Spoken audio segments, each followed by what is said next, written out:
ABN Marathi news मध्ये आपल्या सर्वांचं स्वागत आहे। ताज्या बातम्यांसाठी एबीएन मराठी न्यूजला सबस्क्राइब। सोलापुरात शहर वाहतूक शाखेची मोठी कारवाई। ध्वनी प्रदूषण करणाऱ्या 525 सायलेन्सवर फिरवला बुलडोझर। शहर वाहतूक शाखेच्या वतीने जप्त करण्यात आलेल्या 525 सायलेन्सवर बुलडोझर फिरवला। शहरात दिवसेंदिवस वाहनांची संख्या वाढत आहे।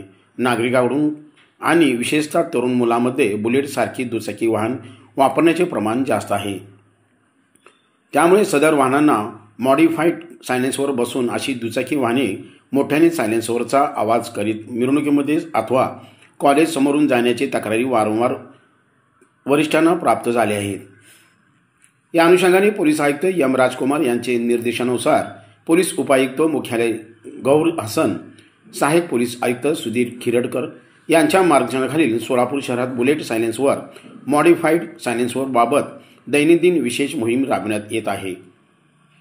मोहीम दरम्यान शहर वाहतूक शाखा दक्षिण विभागचे पोलीस निरीक्षक रवींद्रनाथ भंडारे यांचे सहाय्यक पोलीस निरीक्षक वैजनाथ कोकडे व पथकाने अशा मॉडिफाईड सायलेन्सवर वापरणाऱ्या दुचाकी वाहनावर कारवाई करून एकूण 410 सायलेन्सर जप्त करण्यात आले होते। तसेच शहर वाहतूक शाखा उत्तर विभागचे पोलीस निरीक्षक सूरज चाटे यांचे पथकाने कारवाई करत एकूण 115 सायलेन्सवर जप्त करण्यात आले होते।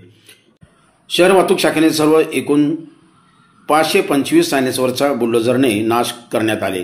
तसेच या प्रसंगी पोलीस उपायुक्त मुख्यालय गौर हसन यांनी सोलापूर शहरातील जनतेला वाहतूक नियमाचे काटेकोर पालन करण्याचे आवाहन केले व भविष्यात अशा प्रकारे बुलेट सायलेन्सवर मॉडिफाईड सायलेन्सवर ऑटो रिक्षा चालकाकडून वारंवार होणाऱ्या वाहतूक उल्लंघनावर देखील विशेष मोहीम मोठ्या प्रमाणात राबवली जाणार असल्याचे सांगितले। तसेच सोलापूर शहराची वाहतूक व्यवस्था सुरळीत करण्यासाठी वाहतूक नियमाचे उल्लंघन करणाऱ्या वाहन चालक व वाहनावर कठोर कारवाई करण्याची मोहीम शहरात दैनंदिन सुरू राहील अशी माहिती त्यांच्या वतीने या प्रसंगी देण्यात आली।